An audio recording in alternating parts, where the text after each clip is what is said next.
The hearing will come to order.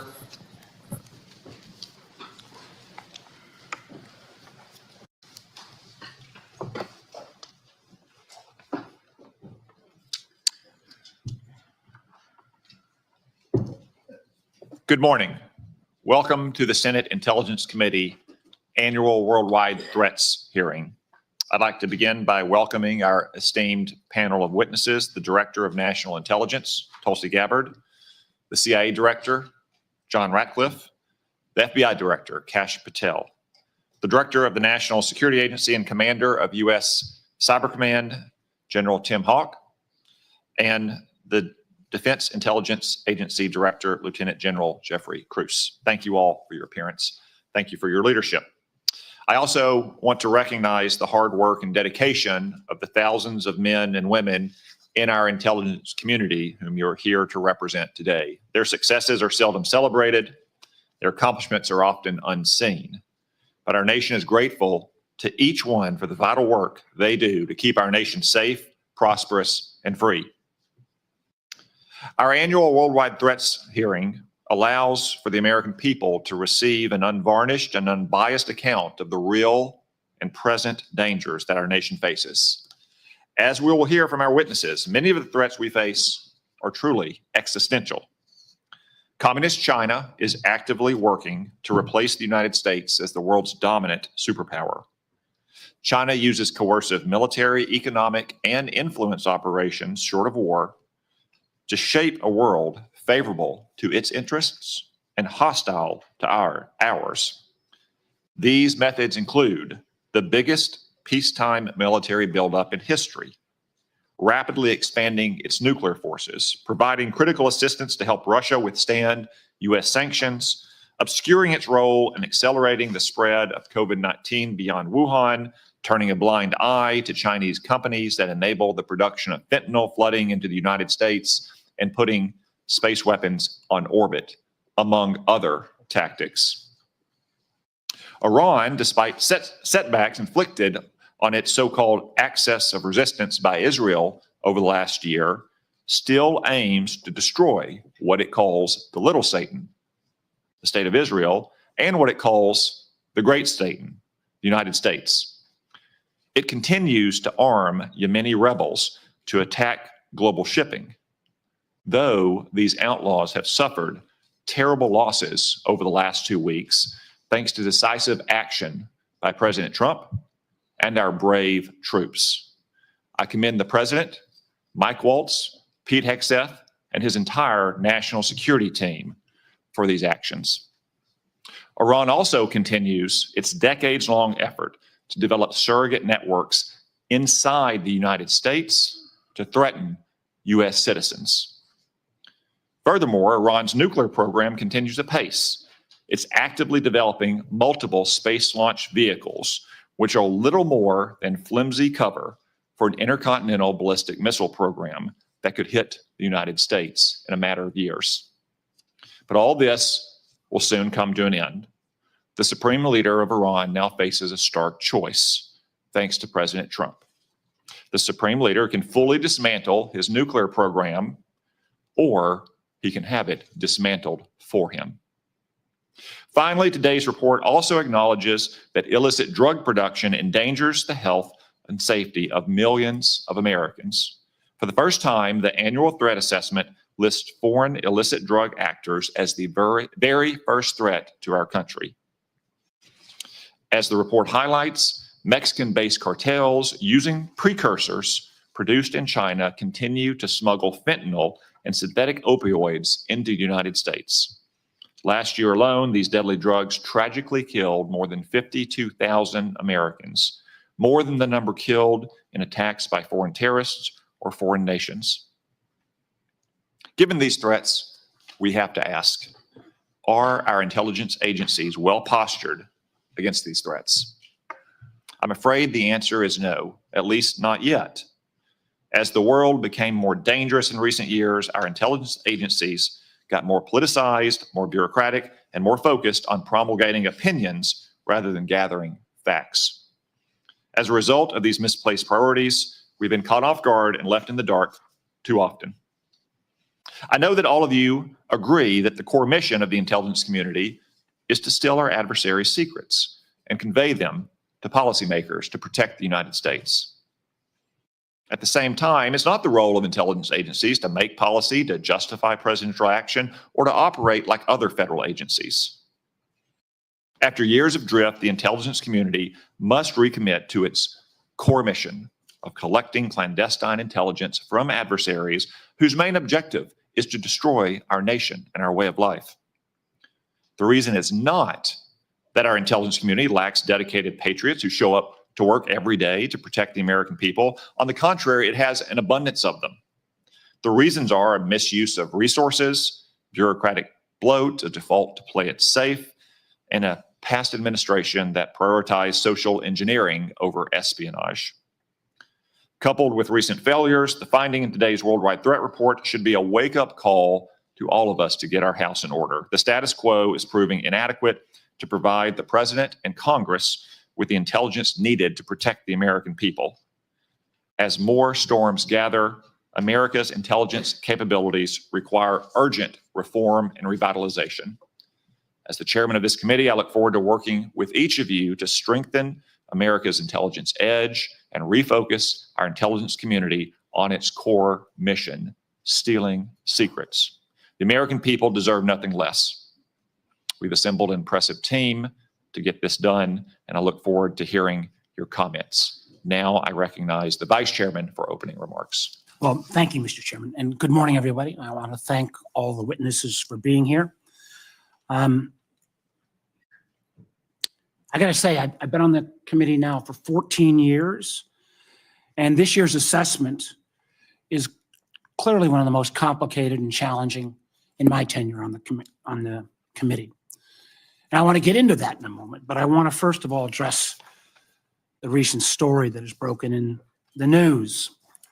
Yesterday, we stunningly learned that senior members of this administration, and according to reports, two of our witnesses here today were members of a group chat that discussed highly sensitive and likely classified information that supposedly even included weapons packages, targets, and timing, and included the name of an active CIA agent.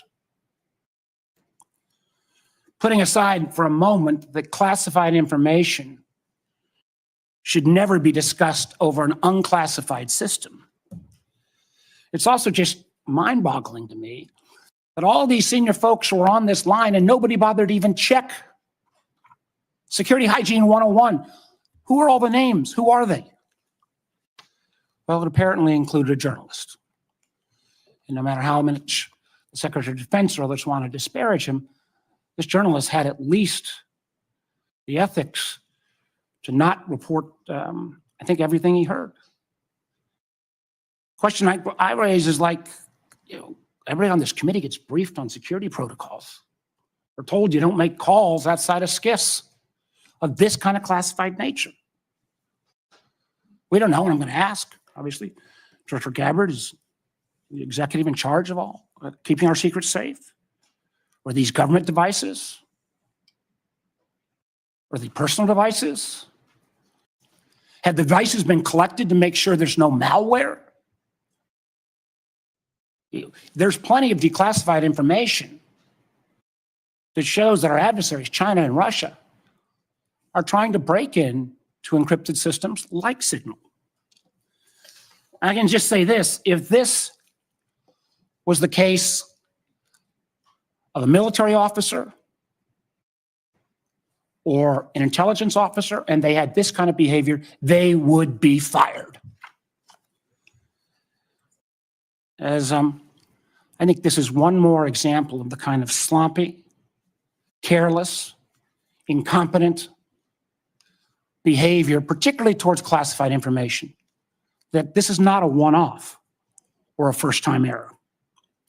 Let me take a couple minutes and review some of the other reckless choices that this administration has made regarding our national security.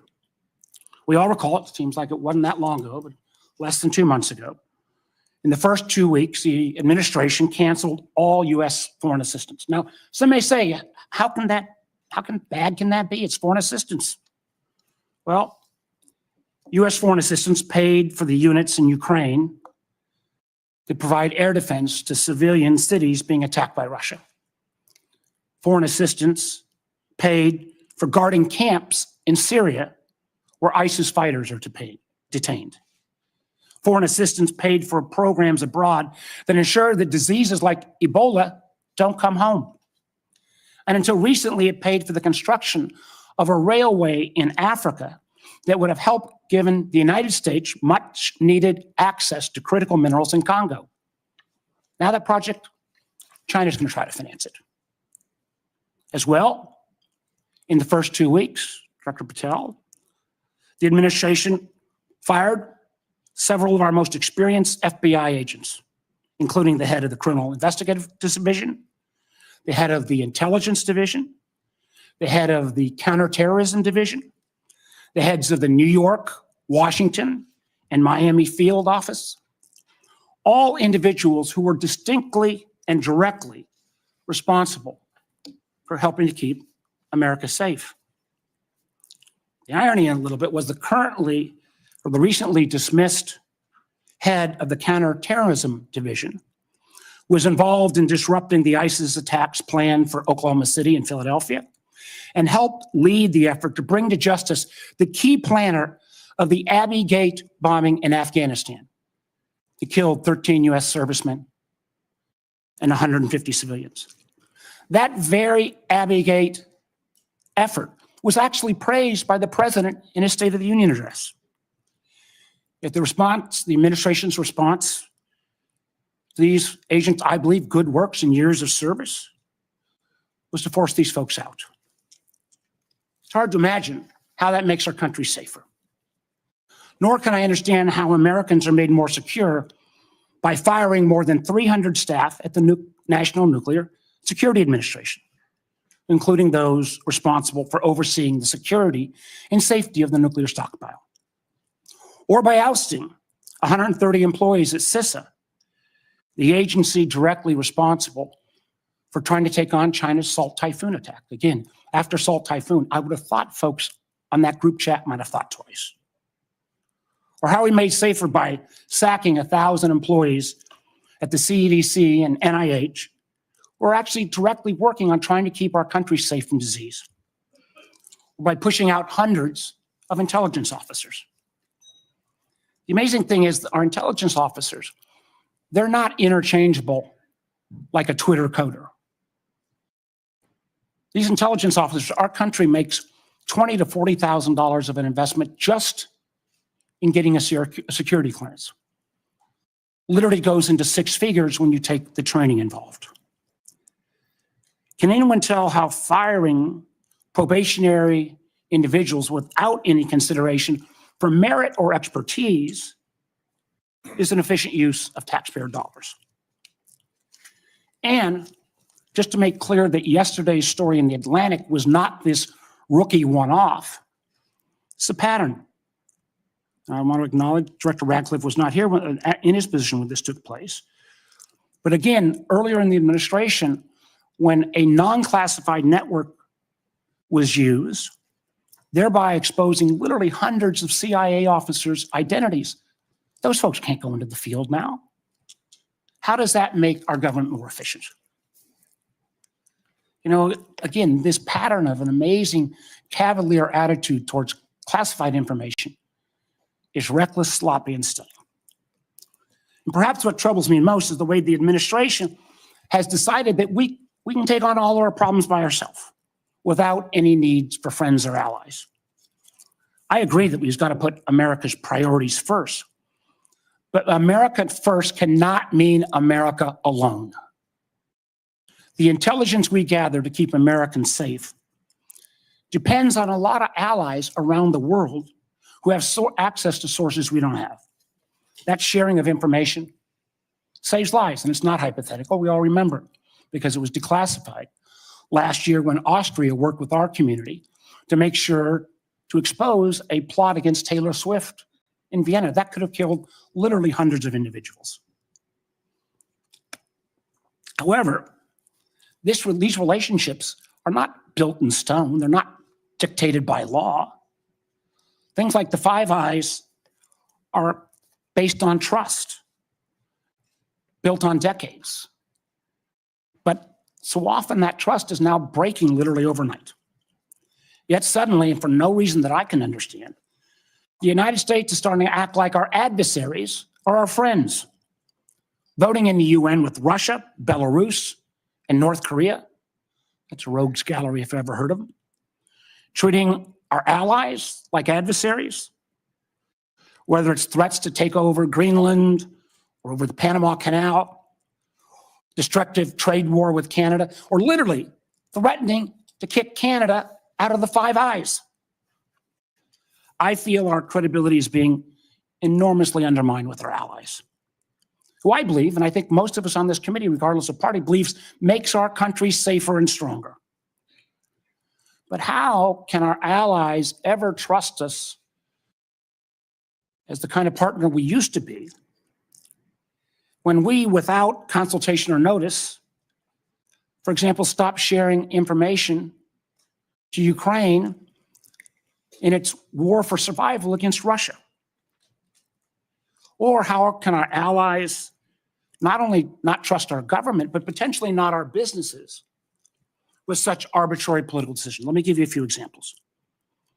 As a result of a lot of work from this committee and others in Congress, we made sure America's commercial space industry is second to none. From space to launch to commercial sensing and communications, the United States has taken a record lead.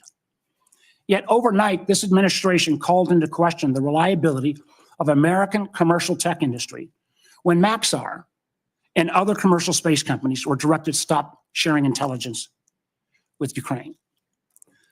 I got to tell you, I've been a business guy, I can't say longer than being an elected official, but pretty close. That shockwave across all of commercial space, and frankly, not just commercial space, I've heard it from some of our hyperscalers in the tech community, has sent an enormous chill. Who's going to hire an American commercial space company, government or foreign business, with the ability to have that taken down so arbitrarily? And it's not just in the case of commercial space. We've seen that Canada, Germany, Portugal have all been saying they're rethinking buying F-35s. I've heard from Microsoft and Google directly and Amazon that they're having questions about whether they can still sell their services. We've also seen foreign adversaries and friends take advantage of this rift in our national security areas and our scientists. Germany has already put out ads trying to attract some of our best scientists who've been rifted. And the Chinese intelligence agencies are posting on social media sites in the hopes of luring individuals with that national security clearance who've been pushed out, perhaps arbitrarily, to come into their service. So no, the Signal fiasco is not a one-off.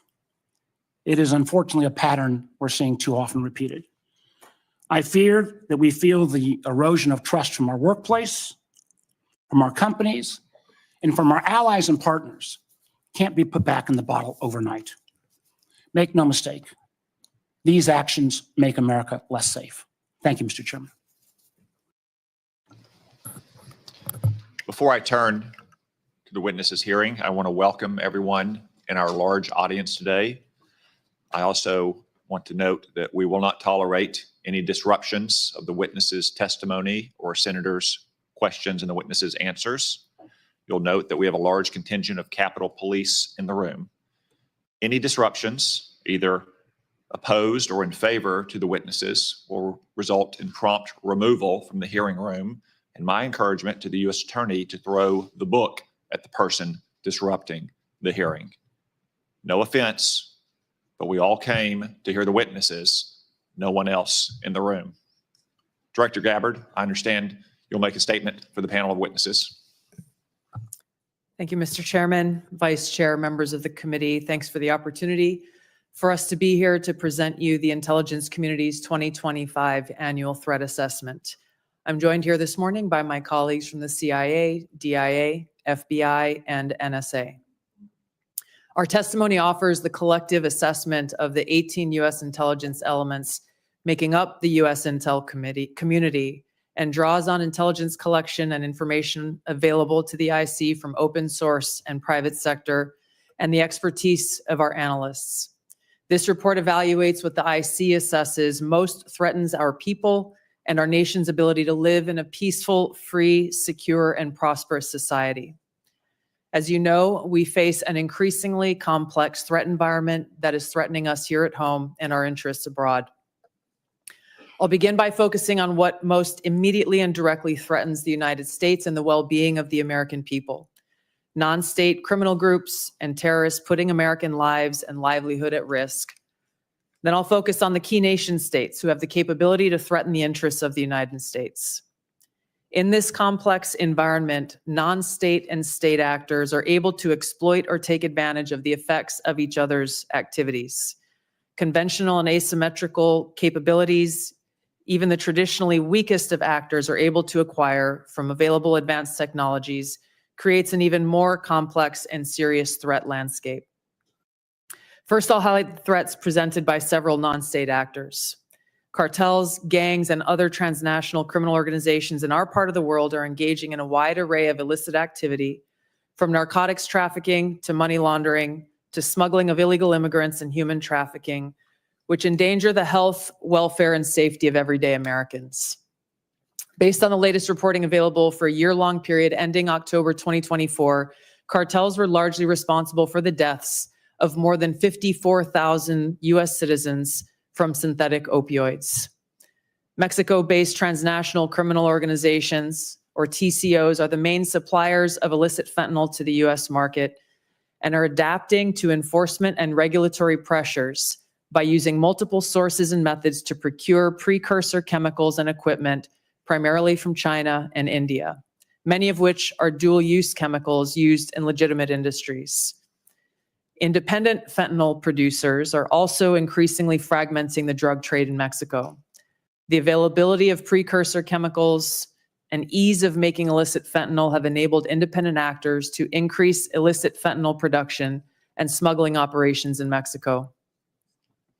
Cartels are profiting from human trafficking and have likely facilitated more than 2 million illegal immigrants encountered by law enforcement at the U.S. southwest border in 2024 alone, straining our vital resources and putting the American people at risk. Criminal groups drive much of the unrest and lawlessness in the Western Hemisphere. They also engage in extortion, weapons and human smuggling, and other illicit and dangerous revenue-seeking operations, including kidnappings for ransom, forced labor, and sex trafficking.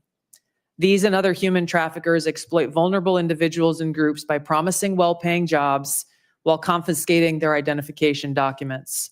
They operate in the shadows, exploiting lawlessness in various areas and using coercion and intimidation to control their victims.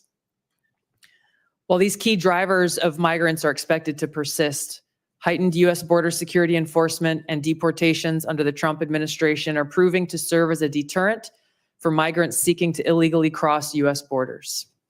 U.S. Border Patrol apprehensions along the southwest border in January 2025 dropped 85% from the same period in 2024. Transnational Islamist extremists such as ISIS and Al-Qaeda and affiliated jihadi groups continue to pursue, enable, or inspire attacks against the United States and our citizens abroad and within the homeland to advance their ultimate objective of establishing a global Islamist caliphate. This includes heightened efforts to spread their ideology to recruit and radicalize individuals in the U.S. and the West. While the New Year's Day attacker in New Orleans had no known direct contact with ISIS terrorists, he was influenced and radicalized by ISIS ideological propaganda, as one example. Al-Qaeda and its affiliates continue to call for attacks against the United States as they conduct attacks overseas. These jihadist groups have shown their ability to adapt and evolve, including using new technologies and tactics to spread their ideology and recruit new followers. A range of non-state cyber criminals are also targeting our economic interests, critical infrastructure, and advanced commercial capability for extortion, other coercive pursuits, and financial gain. These actors use a variety of tactics, including phishing, ransomware, and denial of service attacks, to disrupt our systems and steal sensitive and lucrative information using available technologies and U.S. cyber vulnerabilities. Ransomware actors last year, for example, attacked the largest payment processor for U.S. healthcare institutions. And another set of criminal actors conducted cyber attacks against U.S. water utilities. Some of these non-state cyber actors also operate as proxies for or emulate similar activities carried out by major state actors. While these non-state cyber actors often seek financial and intellectual property gains, they also carry out cyber operations for espionage purposes, targeting our critical infrastructure. Turning to key state actors, the IC sees China, Russia, Iran, and North Korea engaging in activities that could challenge U.S. capabilities and interests, especially related to our security and economy. These actors are in some cases working together in different areas to target U.S. interests and to protect themselves from U.S. sanctions. At this point, the IC assesses that China is our most capable strategic competitor. Under the leadership of President Xi Jinping, the People's Republic of China seeks to position itself as a leading power on the world stage, economically, technologically, and militarily. Beijing is driven in part by a belief that Washington is pursuing a broad effort to contain China's rise and undermine CCP rule. China's most serious domestic challenge is probably China's slowing economy and potential instability if socioeconomic grievances lead to large-scale unrest. Growing economic tensions with the United States and other countries could also weigh on China's plans for economic growth and domestic job creation. China's military is fielding advanced capabilities, including hypersonic weapons, stealth aircraft, advanced submarines, stronger space and cyber warfare assets, and a larger arsenal of nuclear weapons.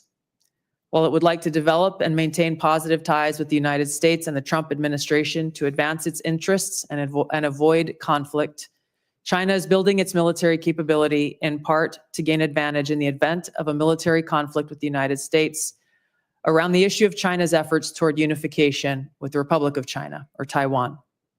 China's military is also expanding its presence in the Asia-Pacific region with a focus on disputed territorial claims in both the East China and South China Seas. Beijing is advancing its cyber capabilities for sophisticated operations aimed at stealing sensitive U.S. government and private sector information and pre-positioning additional asymmetric attack options that may be deployed in a conflict. China's cyber activities have been linked to multiple high-profile breaches, including last year's massive compromise of U.S. telecom infrastructure, commonly referred to as Salt Typhoon. Beijing currently dominates global markets and strategically important supply chains, for example, with the mining and processing of several critical minerals. In December, China imposed an export ban to the United States on gallium, germanium, and antimony, all of which are important to the production of semiconductors and our defense technologies. This was in direct response to U.S. export controls on chips designed to broadly limit PRC access to advanced chips and chip-making equipment. China also aims to compete in other critical global industries, including AI, legacy semiconductor chip production, biomanufacturing and genetic sequencing, and medical and pharmaceutical supply production. Leveraging often heavily state-subsidized production at greater scale, lower costs, and weaker regulatory standards than required in the West, Beijing's strategy has given it a leading position in many parts of these sectors and supply chains that support them. In 2023, for example, China had 5 first-in-class domestic drug approvals and 3 FDA approvals.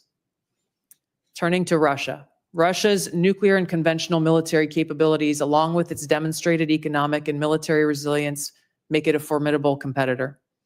Moscow has more nuclear weapons than any other nation that could inflict catastrophic damage on the United States and the world in the event of a major war that Russian leaders feared put them and their regime at serious risk. In late 2024, Russia announced updates to its public nuclear doctrine, expanding the conditions under which Russia would consider using nuclear weapons. Russia is building a more modern and survivable nuclear force designed to circumvent U.S. missile defense through reliable retaliatory strike potential.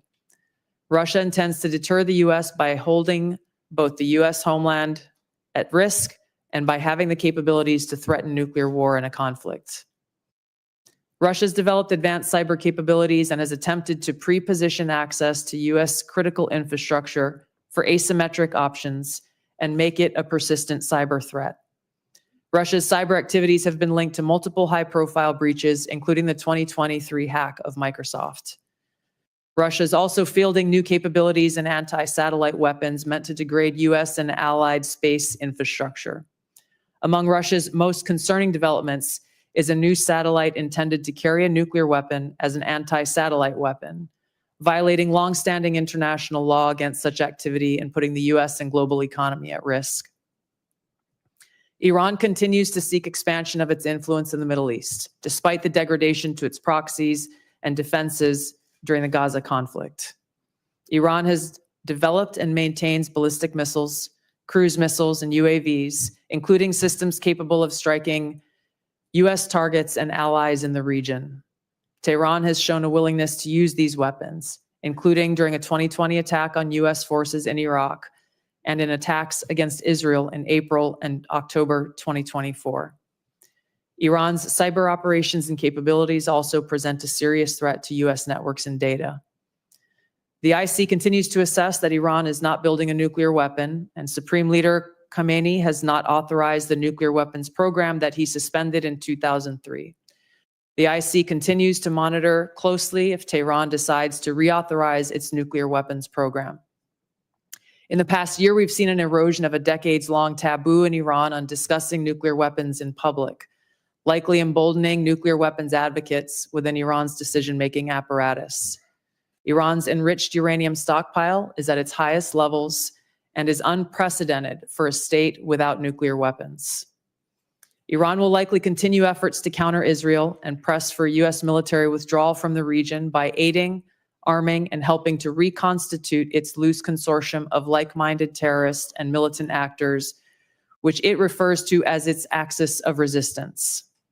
Although weakened, this collection of actors still presents a wide range of threats, including to Israel's population, U.S. forces deployed in Iraq and Syria, and to U.S. and international military and commercial shipping and transit. North Korean leader Kim Jong-un is pursuing stronger strategic and conventional capabilities that can target U.S. forces and allies in the region, as well as the U.S. homeland, to bolster North Korea's leverage and stature, defend its regime, and achieve at least tacit recognition as a nuclear weapons power. Kim's recently cemented strategic partnership with Russia supports these goals by providing him greater financial, military, and diplomatic support, reduced reliance on China, and providing North Korean forces and weapon systems authentic warfighting experience. Kim views his strategic weapons advances since 2019, its deepening ties with Russia, and North Korea's economic durability as strengthening his negotiating position against Washington's demands for denuclearization and lessening his need for sanctions relief. North Korea is probably prepared to conduct another nuclear test on short notice and continues to flight test its ICBMs to demonstrate their increasing capabilities as leverage in future negotiations. Since 2022, China, Russia, Iran, and North Korea have grown closer. Removing the accelerant of the war in Ukraine is unlikely to revert these bilateral relationships to a pre-war 2021 baseline, leaving room for new strategic priorities and world events to create new incentives or challenges to their currently high levels of cooperation. Russia has been a catalyst for much of this expanded cooperation, driven heavily by the support it has needed for its war effort against Ukraine, including protection from U.S. and Western sanctions. In addition to its exchange of military and other resource capabilities with North Korea, Russia has relied more heavily on China's financial and defense industry backing, and also has increased combined military exercises with China to signal shared fortitude against the United States and U.S. allies in the Asia-Pacific region. With Iran, Russia has also expanded financial ties to mitigate sanctions. Iran has become a critical military supplier to Russia, especially of UAVs, in exchange for Russian technical support for Iranian weapons, intelligence, and advanced cyber capabilities. In conclusion, the threats that we see to U.S. national security are both complex and multifaceted and put the lives, safety, and well-being of the American people at serious risk. As the heads of the American people's intelligence community, we will continue to provide the President, Congress, and our warfighters with timely, unbiased, relevant intelligence to keep the United States secure, free, prosperous, and at peace.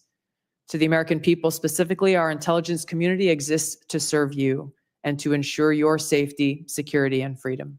Thank you. Thank you, Director Gabbard.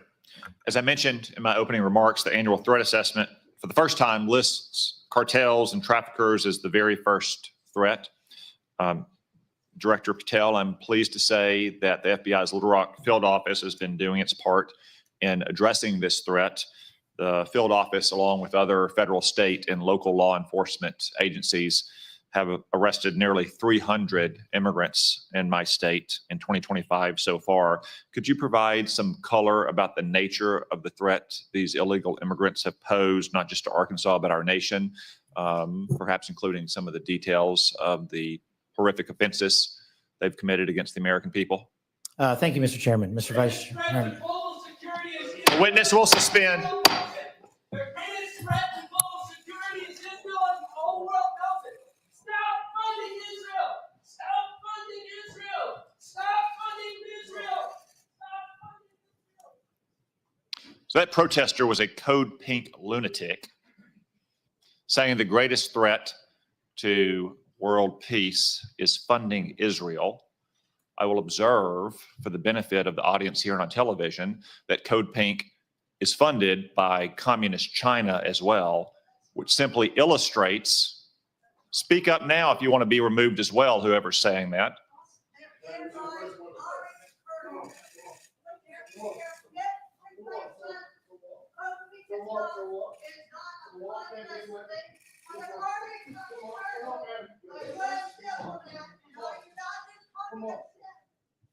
If anyone else would like to join them, speak now, please, so we don't have any more disruptions. As I was saying, the fact that communist China funds Code Pink, which interrupts a hearing like this about Israel, simply illustrate Director Gabbard's point that China, Russia, Iran, North Korea, and other American adversaries are working in concert to a greater degree than they ever have before. Director Patel, back to my question, could you give us some color about the threat that illegal migrants have posed, not only to my state, which has resulted in nearly 300 arrests in 2025, but also to the nation at large? Thank you, Mr. Chairman, Mr. Vice Chairman, and members of the committee. I appreciate the time to address you all, specifically to Arkansas, Senator. The priorities at the FBI, which I identified during my confirmation hearing and since, is attacking violent crime along with national security. And every single state in this country is a border state. Arkansas is no exception. Allow me to highlight the work of the men and women in the FBI and state and local law enforcement in the state of Arkansas. Since February 5th alone, we've had 220 illegal immigrants arrested on charges varying from violent offenses, weapons offenses, narcotics offenses, and serious violent felonies. 253 separate individuals have been charged related to those offenses. And here's something I want the American people to hear about narcotics and countering narcotics. Thousands of pounds of narcotics were seized in these 3 weeks in the state of Arkansas. Thousands, worth tens of millions of dollars. Everything from fentanyl to meth to cocaine to heroin to marijuana and more. And also including manufactured drugs. The FBI does have the biggest footprint in Arkansas, but we could not achieve this mission without our state and local law enforcement partners, which has been one of the priorities since I took the helm at the FBI. They provide the greatest ground level intelligence to conduct these operations in Arkansas and in every single state across the union. Since February 5th, we've assisted with the arrest of hundreds of criminals and illegals throughout your state. And that was just a 3-week operation. Prior to that, Senator, there was a bust of 17 federal indictments relating to a meth lab in the state of Arkansas in the southwest corner of your state. All of those individuals are now facing prosecution for hundreds of pounds of illegal opioids, guns, and other illicit material. So we will continue to do that work. We will work it 6-7 days a week, 365 days a year, not just in your state, Mr. Chairman, but in every state.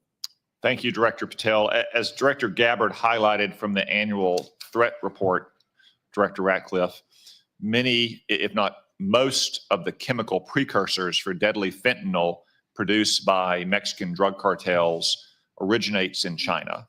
China, of course, is a techno-totalitarian police state.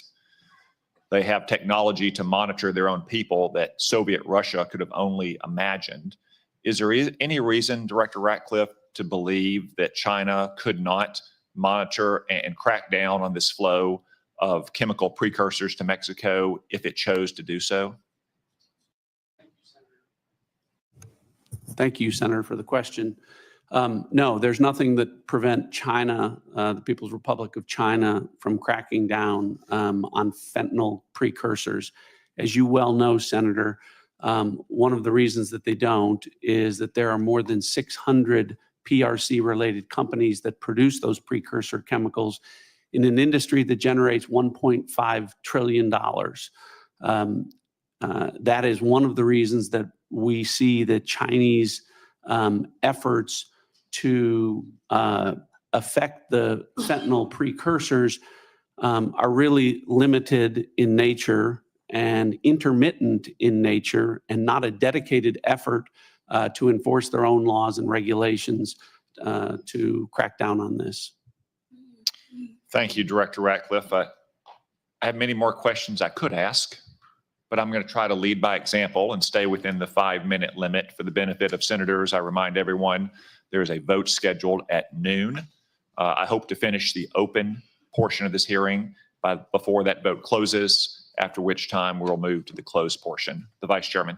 Thank you, Mr. Chairman. I'll be happy to take your extra 13 seconds, but I want to go back to what I addressed at the outset. I mean, this was not only sloppy, it not only violated all procedures, but if this information had gotten out, American lives could have been lost. The Houthis had this information, could reposition their defensive systems. So I want to get a little more information about this. Director Gabbard, did you participate in the group chat with Secretary of Defense and other Trump senior officials discussing the Yemen war plans? Senator, I don't want to get into the specifics. Ma'am, were you on? You're not going to be willing to address? So you're not, are you denying? Matt, will you answer my question, ma'am? You were not TG on this group chat? I'm not going to get into the specifics. So you of the refuse to deliberate- acknowledge whether you were on this group chat?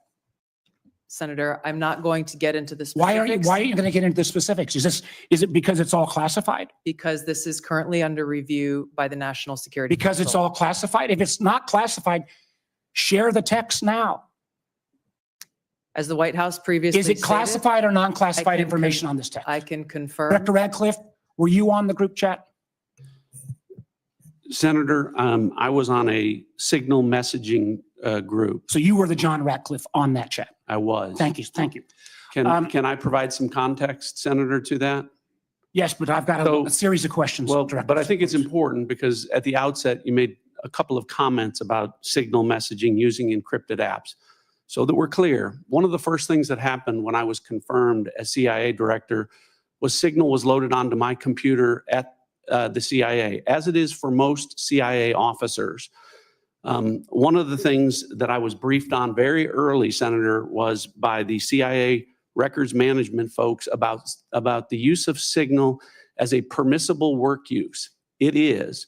That is a practice that preceded the current administration to the Biden administration. Director Ratcliffe, I've got a series of questions. If you're making the To the statement, point, well, if you're making the statement, the signal is a secure channel. No, I can I disagree. answer that? It is Sir, I've got a series of end-to-end decryption, so It is, to finish, I understand it is encryption. permissible to use to communicate and coordinate for work purposes, provided, Senator, that any decisions that are made are also recorded through formal channels. All right. So those were procedures that were implemented. Director Ratcliffe, My staff implemented those processes, followed those processes, complied with So are those you saying processes, that- and finally, just please. So my communications, to be clear, in a signal message group were entirely permissible and lawful and did not include classified information. well, we will to make be clear. that determination, because if it's not classified, share the text with the committee. Let me go on. Director Gabbard, you are the security executive and set access guidelines for classified information. Did you contact the defense secretary or others after this specific military planning was put out and say, hey, we should be doing this in a SCIF? There was no classified material that was shared in that So then if signal there was no check. classified material, share it with the committee. You can't have it both ways. These are important jobs. This is our national security. Bobbing and weaving and trying to, filibuster your answer. So please answer the question. If this was Director Gabbard, if this was a rank and file intelligence officer who did this kind of careless behavior, what would you do with them? Senator, I'll reiterate that there was no classified material that was shared in that. Ma'am, if there's signal no classified in materials, share. And then if there's no classified materials, then you can't even answer the question whether you on the chat. This is strangely familiar, and I think my colleagues will remember, when you couldn't answer the question, is Edward Snowden a traitor? Ma'am, I have serious doubts about anyway. Director Gabbard, I'm going to give you this. Tweeted just 11 days ago, and I'm quoting you. Any unauthorized release of classified information is a violation of the law and will be treated as such. So if this information is classified, what are you going to do? Senator, 2 points here. First of all, there's a difference between inadvertent release versus Careless and sloppy. malicious leaks of classified information. The second point is there was no classified information that was Then on the the this signal committee group should get chat. that information. Director And the Patel, National Security Director Council Patel, is my time's about out, how and I'm this going to use occurred. my 12 seconds that the chairman gave. Director Patel, has the FBI launched any investigation of this? Senator, I was just briefed about it late last night, this morning. I don't have an update. I would like to get an answer by the end of the day. At this point in the ordinary course of affairs, I would recognize Senator Collins. She asked me to express to you that she is under the weather this morning. She regrets her absence, but anticipates submitting written questions to which I would request your prompt replies for the senator. Senator Cornyn. Director Gabbard, I applaud President Trump's efforts to try to bring an end to the war between Russia and Ukraine. I want to read a statement out of the annual threat assessment and just confirm that you agree with this. It says Russia views its ongoing war with Ukraine as a proxy conflict with the West and its objective to restore Russian strength and security in its near abroad against perceived U.S. and Western encroachment has increased the risks of unintended escalation between Russia and NATO. Do you agree with that statement? And that is in the annual threat assessment, correct? Correct. I'd like to refer to an AP story, Associated Press, dated March 21st, 2025. The title of the article is Western Officials Say Russia is Behind a Campaign of Sabotage Across Europe. This AP map shows it. Mr. Chairman, I'd like to ask unanimous consent that's being made part of the record. Without objection. The document that AP compiled, and I presume this is through open sources, documented 59 incidents, including cyber attacks, spreading propaganda, plotting killings, or committing acts of vandalism, arson, sabotage, or espionage. Is that consistent with your understanding and impression of what Russia's currently engaged in Europe? Senator, I haven't seen that specific article, but I can confirm that we assess Russia's attempts to conduct such sabotage activities in Europe. Thank you.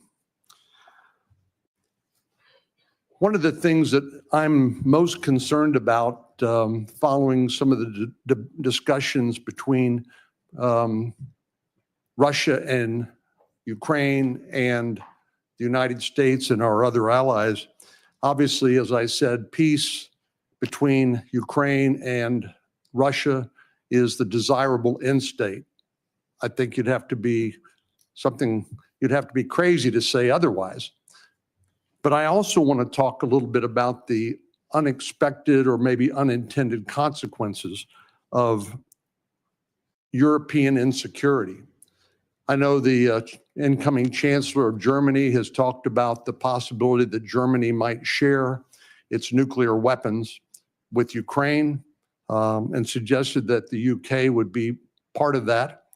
I know that Poland has talked about acquiring nuclear weapons, and perhaps other European countries to make up for what they view as a receding of the American umbrella of protection. General Krause, what would be the result of a proliferation of nuclear weapon-armed countries in Europe if, in fact, that would occur as a result of the perception of European insecurity? Senator, thank you for the question. One of the things that the intelligence community works very hard on is to understand who has nuclear weapons throughout the planet. And as discussed in the opening statements, both by the chair and by Director Gabbard, the proliferation and the increase in the types and the lethality of nuclear weapons is one of the things that we have to track and we as a nation are going to have to face. It has changed dramatically in the last 5 years and will continue to change over the next 5 years.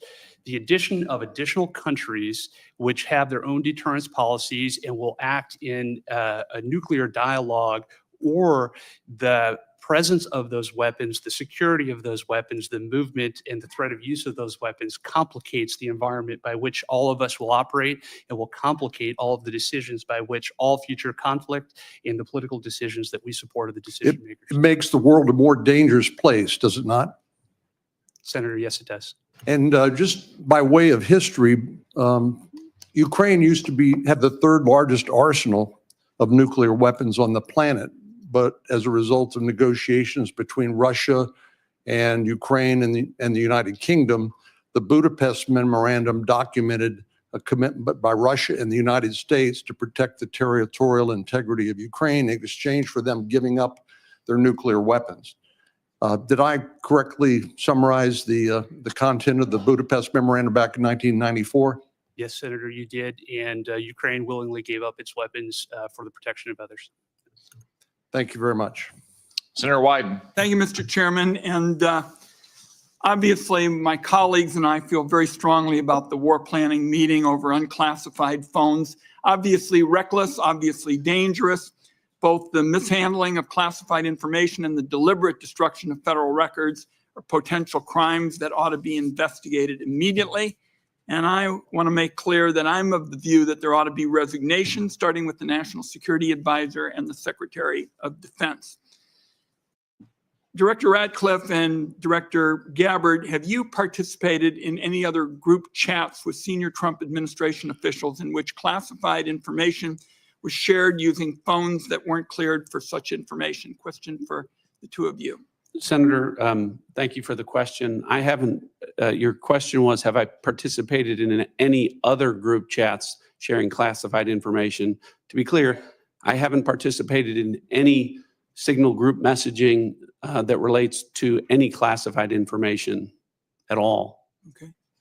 Director Gabbard? Senator, I have the same answer. I have not participated in any signal group chat or any other chat on another app that contained any classified information. Yeah, and I just think it's important to follow through here. Would the two of you cooperate with an audit to confirm that that is that is the case? I have no objection. Senator, I'll certainly comply with any follow-up that the National Security Council would deem appropriate.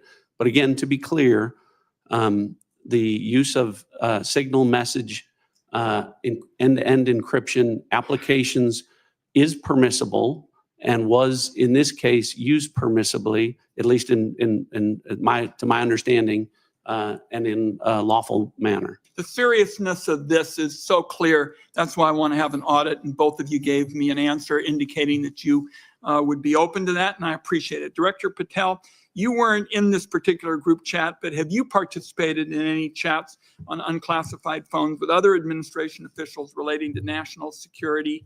And if so, on what other topics? Thank you. Thank you for your question, Senator, and not that I can recall. Okay.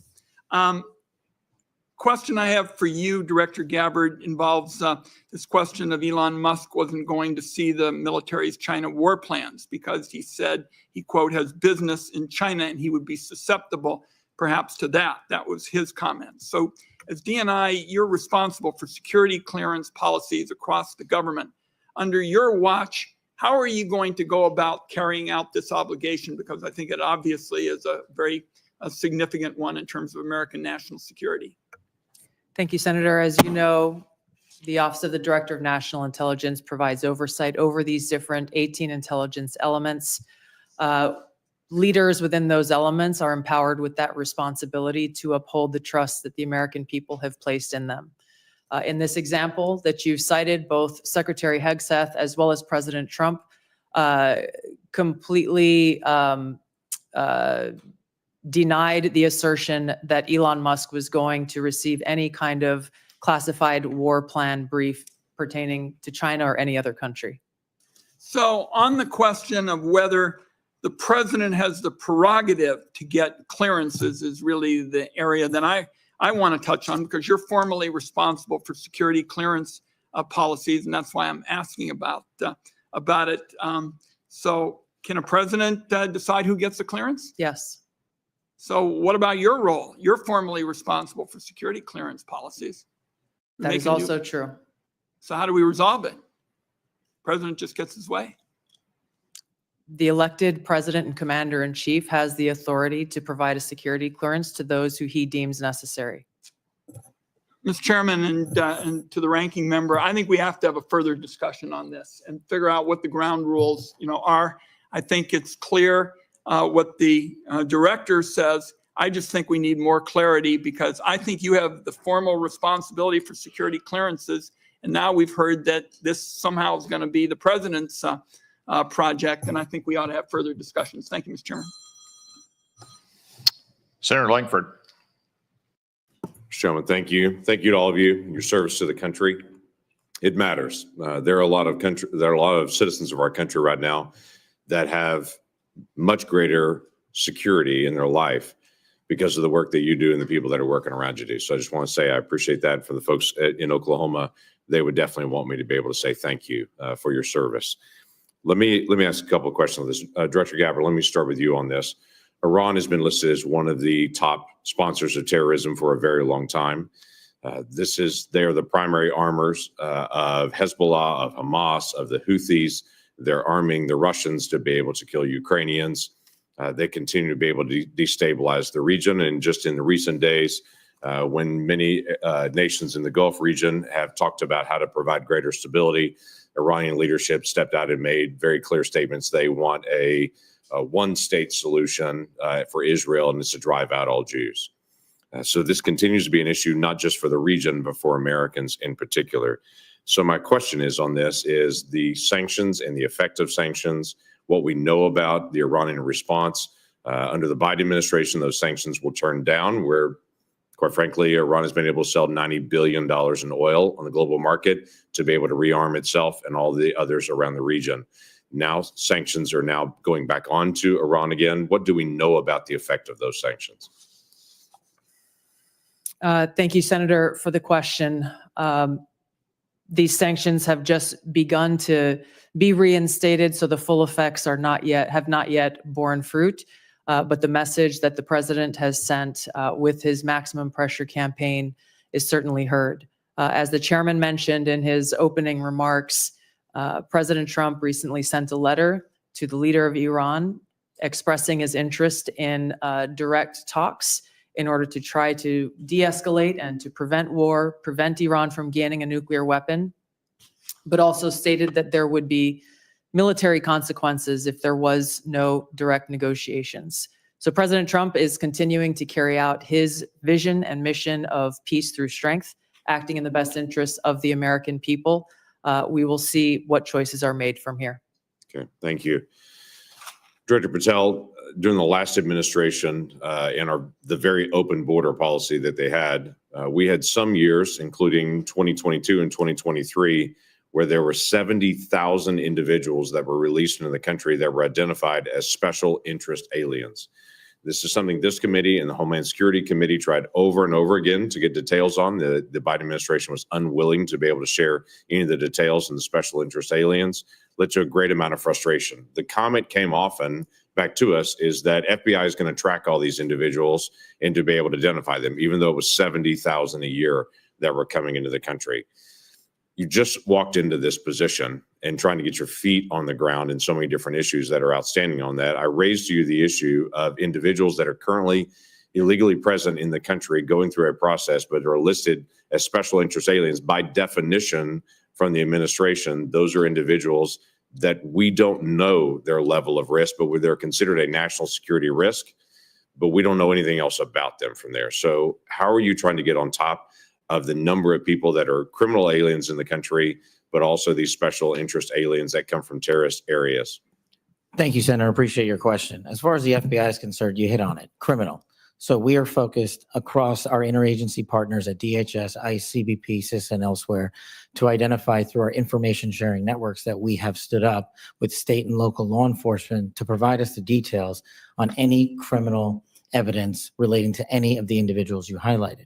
And if there's a nexus there, a case will be opened, excuse me, by the line agents who predicated lawful and factual basis to do so. And we will further refer that matter to the Department of Justice for prosecution. We are reviewing all of these cases anew, and we will report back to you, Senator, with some fidelity on the outcome of that process. Okay, thank you. Are you getting good feedback from social media technology companies and cooperation from them on illegal activities that are promoted on their site? All the different sites have rules and standards for what can and can't be done on that. But for instance, in the border areas, many of the sites are allowing child trafficking, or they're allowing basically the hiring of Americans to come be drivers and such, and they know this is being circumvented. Are they working with you on that to be able to take illegal content off their sites? Thank you, Senator. And we have engaged directly at the top levels of all the private sector software communities and social media companies, and they have been very helpful because they have been told that this is a priority for me at the FBI to work with them because they have so much information to share back with us. Now, that's, of course, just on the public systems. We're not talking about the darknet. Thank you. Thank you, Mr. Chairman. Senator Heinrich. Thank you, Chairman. Director Ratcliffe, I want to start with you.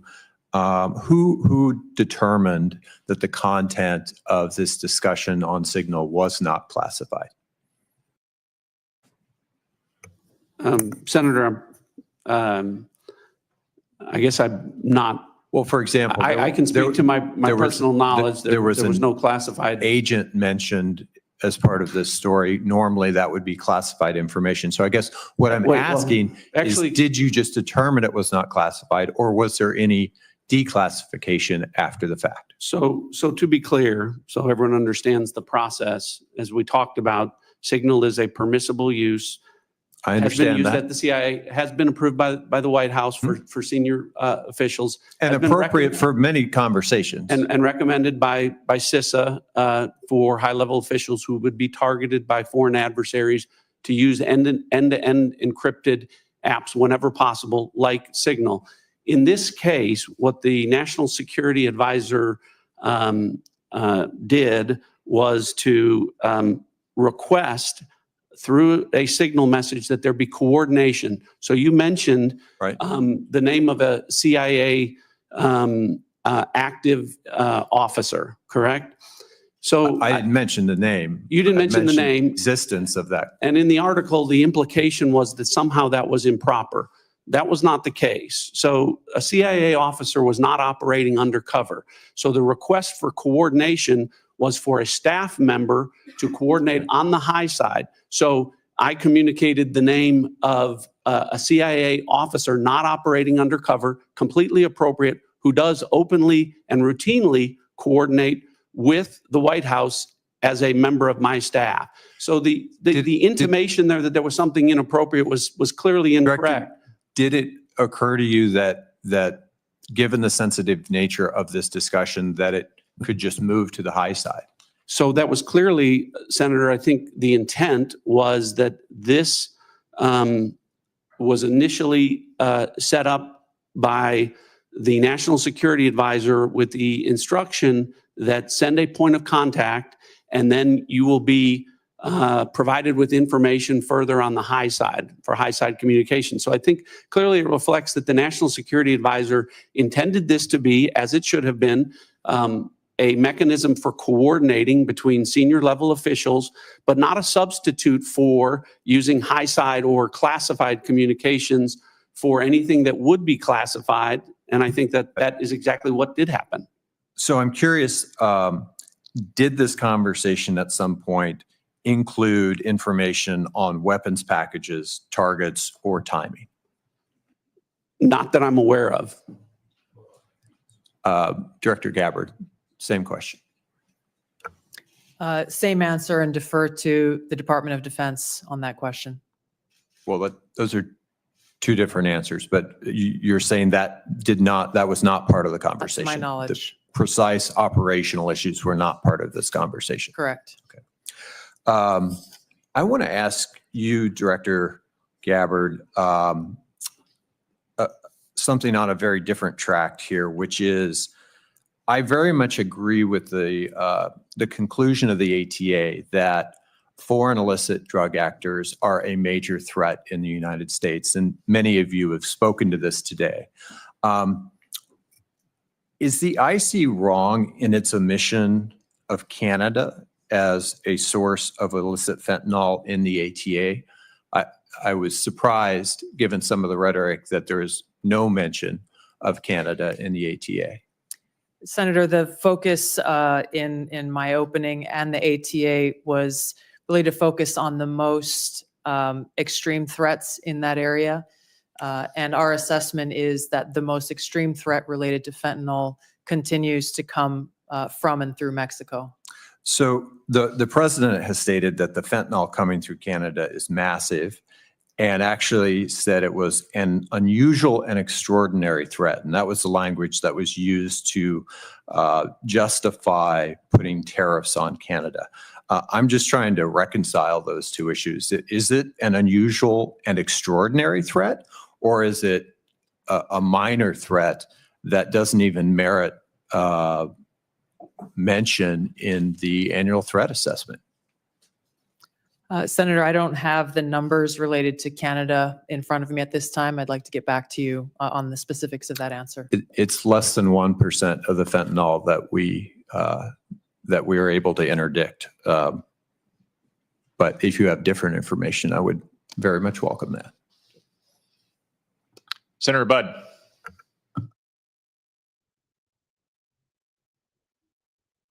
Thank you all for being here. And Director Gabbard, prior to your role here, we had a big storm in Western North Carolina, and you were among those first from outside our state to show up. So thank you for your work there. Thank you for your ongoing work there and that of your family as well. It was good to see them when out in Western North Carolina last week. So thank you. Director Hawk, so what do we need to do in regards to Volt Typhoon? There's a lot of pre-positioning that went on there. So where are we with that? And what do we need to do in regards to our power companies, whether it's generation or distribution, Duke Energy in my home state, or even the rural electric co-ops? What do we need? What have we learned? And what can I tell them? Senator, 99% of the critical infrastructure in the United States is controlled by private companies. So that really drives us to talk about how do we partner with industry and with the commercial sector, in this case, the power sector. Volt Typhoon began when industry came to the intelligence community and said, we're seeing anomalous activity. Can you help us gain context? And we were able to bring context to that to be able to understand what the threat was, and then to ultimately be able to identify who was behind that threat. Since that time, we've continued to work very closely with industry to be able to determine what are the right ways for us to be able to pursue these threats within networks, to enable the interagency, to enable our partners and industry to be able to pursue them. That's the approach we have to take. It is a collaboration between the government and industry to be able to eradicate these threats. And we have continued to pursue them together since our first identification and notification that we did related to this particular threat. Thank you. What have you done on the offensive side here in regards to, I think there were three, Salt Typhoon, Volt Typhoon, and even Flax Typhoon. Maybe there were others, but those are the three that are known. Senator, I've been given really clear guidance in terms of what the Secretary of Defense expects in terms of our aggressive approach to be able to restore deterrence. And I look forward to talking with you about that in the closed hearing. Look forward to that. Directors Gabbard and Ratcliffe and Patel, thank you all again for being here. So as you're all keenly aware, Section 702 of FISA is an extremely useful authority to help keep our nation safe. I also know that we need to rebuild American people's trust and confidence that such authorities are not being misused by the intelligence community to unlawfully target Americans. So since taking over your respective agencies, can you tell me and tell the American people how effective the recent changes have been in protecting privacy and civil liberties of each and every Americans? And then, if you will, comment on how useful the authority is in generating intelligence that actually protects the homeland. We'll start with you, Director Gabbard. Senator, Section 702, which authorizes the foreign collection of non-U.S. persons outside of the United States, continues to be one of our most effective collection tools to ensure our national security. There are a number of reforms that the Senate passed, that Congress passed last year, that have proven to strengthen the protections of Americans' Fourth Amendment rights. In the short time that I've been in the seat, I've seen a few examples of that directly, most recently through the FISA court, calling in an amici to come in and weigh in on a dispute regarding provisions that would further protect Americans' Fourth Amendment rights. I'll be visiting our friends at the NSA next week and doing a quote unquote ride along to observe directly how those reforms that Congress passed are being implemented to protect Americans' civil liberties, and look forward to reporting back after I've had that opportunity. Thank you. Director Patel. Thank you, Senator. With my background in FISA and 702, I just want to clearly delineate between FISA Title 13 and 702 collection. We need to both ardently defend its use, but also ardently support reforms that allow the American public to entrust that those charged with those capabilities are not violating the Fourth Amendment or any other violation. Speaking to Title I, Title III, when it comes to U.S. persons, I have already included an amendment in terms of FBI language to make sure that when a U.S. person is targeted, that the FBI specifically is responsible for culling through all exculpatory information that is reasonably known and satisfying that burden and stating it in the application. When it comes to 702, Senator, some of the biggest enterprise efforts we have had to thwart national security risk would not have occurred if 702 collection had gone dark. And the FBI continues to use that information to protect the homeland. We've had multiple takedowns in the last 6 months based on 702 and interagency collection processes. But we just need to ensure the American public, and I'm working with my team, that even in the 702 sphere, American citizens' information is protected. Thank you all. I look forward to the discussion in the closed session. Senator King. Thank you, Mr. Chairman. Director Gabbard, I didn't intend to get into the Jeffrey Goldberg story, but something you said has sort of puzzled me. According to open source reporting at 11:44 on the morning of March 15th, Secretary Hegseth put into this group text a detailed operation plan, including targets, the weapons we were going to be using, attack sequences, and timing. And yet you've testified that nothing in that chain was classified. Wouldn't that be classified? What if that had been made public that morning before the attack took place? Senator, I can attest to the fact that there were no classified or intelligence equities that were included in that chat group at any time. So, and I so the defer, attack sequencing and timing and weapons and targets you don't consider to should have been classified? I or defer were to the classified? Secretary of Defense, the National Security Council on that question. Well, you're the head of, you're the head of the intelligence community, and you're supposed to know about classifications. So your testimony very clearly today is that nothing was in that set of texts that were classified. I'll follow up on Senator Wyden's question. If that's the case, please release that whole text stream so that the public can have a view of what actually transpired on this discussion. It's hard for me to believe that targets and timing and weapons would not have been classified. Well, let me move on. You approved this report, this annual report prepared by the Office of the Director of National Intelligence. Is this submitted to the White House routinely in anticipation of its public release? I don't know what you mean by submitted routinely. Was this report submitted to the White House before its release today? It was submitted to them once it was completed. I think probably around the same time it was sent to all of you. I want to move on. One note that surprised me, I've been on this committee now this is my 13th year. Every single one of these reports that we have had has mentioned global climate change as a significant national security threat, except this one. Has something happened? Has global climate change been solved? Why is that not in this report? And who made the decision that it should not be in the report when it's been in every one of the 11 prior reports? I can't speak to the decisions made previously, but this annual threat assessment has been focused very directly on the threats that we deem most critical to the United States and our national security.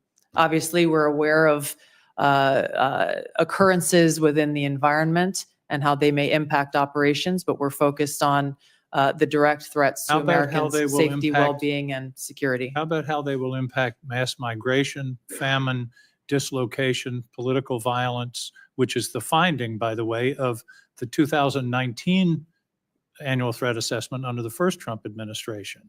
You don't consider that a significant national security threat? For the intelligence community, being aware of the environment that we're operating in is a given. What I focused this annual threat assessment on, and the IC focused this threat assessment on, are the most extreme and critical direct threats to our national security. Let me ask a direct question. Who decided climate change should be left out of this report after it's been in the prior 11? Where was that decision I made? gave direction to our team at ODNI to focus on the most extreme and critical national security threats Your that we direction face. include no comments on climate change? Senator, as I said, I focused on the most extreme and direct national That's not a security response to threats my question. that we face. Did you instruct that there be no finding in terms of climate change in this report? I don't recall giving that instruction. Final questions in a few short seconds that I have left. You all concede, and it's in the report repeatedly, about the cyber danger from China, from Russia, from Iran. Why then is the administration deconstructing CISA? 130 people fired. The General Hawk talked about the importance of public-private cooperation. That section of CISA seems to have been disestablished. What possible policy reason is there for undermining CISA's relationship to the states with regard to elections and to the private sector with regard to cybersecurity when the cybersecurity threat is only growing? Anybody want to tackle that? I won't speak for all of my colleagues here, but I don't believe any of us have any insight into those specific staffing decisions that have been made. Well, let me ask you this question. You've all found, the report has found explicitly growing cyber threats, including to elections from Russia, China, Iran. Do you believe that it's in the national interest to diminish our capacity to deal with those cyber issues? Yes or no? President Trump is focused on effects and making sure that the people that we have and the resources that we have are focused on our national security. He and his team recognize that more people doesn't necessarily always mean better effects. Those are some of the things that are driving the changes that we're seeing across the administration, is getting all of our agencies back and focused on their core mission. General Hawk, do you agree that? Senator King, your time has expired. Up. Thank you. Senator Rounds. Thank you, Mr. Chairman. First of all, thank you to all of you for your service to our country. with regard to the issue surrounding Signal, I'm going to address it, but I'm going to address it in the closed session so that we can get more in depth into that issue. In the meantime, I want to direct my first question to Director Ratcliffe. As the debate continues in Washington regarding spectrum, what can you share in this unclassified setting regarding the critical nature of spectrum to national security interests generally? Thanks for the question, Senator. I know this is an issue of great interest to the Senate, and the potential auction of commercial space on spectrum. Those, as you correctly point out, the discussions about spectrum, I will start out by saying there are national security implications from such an auction were to take place to both the DoD and the IC. I think the discussions that we need to have in a classified setting, I can relate to you that the direction from early meetings that we've had is that the discussion about where that might take place would not affect specifically CIA or IC equities. And I hope that's the case and where the discussion goes.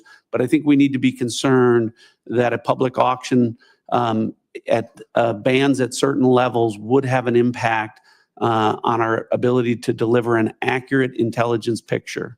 In other words, there are parts of the spectrum which simply cannot be shared with the commercial. That's correct. All right.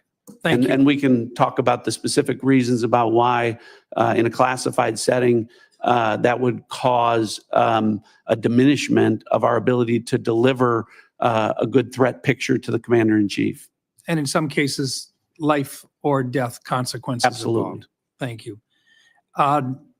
Director Patel, first of all, I just want to thank you for what you are doing. And I know that there's a number of items that in your previous life you did that simply can't be discussed, but nonetheless, we've appreciated what you have done for your country already.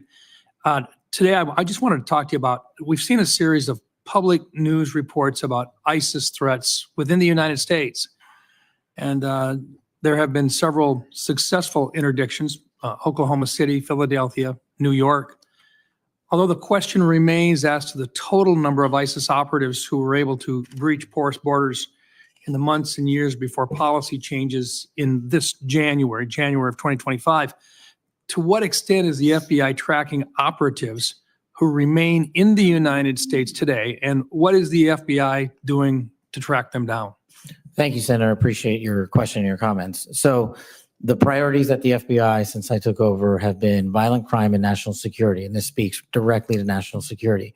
The direction for the FBI is to track down any individuals with any terrorist ties whatsoever, whether it be ISIS or another foreign terrorist organization, and now to include the new designations of the cartels down south and elsewhere. So the FBI is utilizing our Joint Terrorism Task Force, which are situated in all 55 field offices.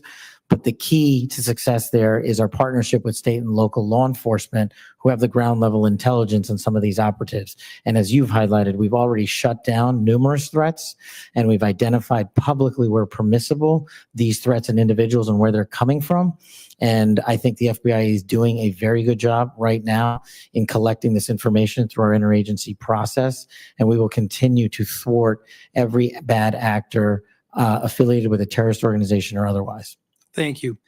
And Director Hawk, first of all, look, you've talked a little bit already about Salt Typhoon, but what I want to really get into is the things that are moving right now that you haven't had a chance to address, and in particular, Cybercom 2.0 and the need to accelerate that particular plan moving forward. Can you talk just briefly? I've got 40 seconds left.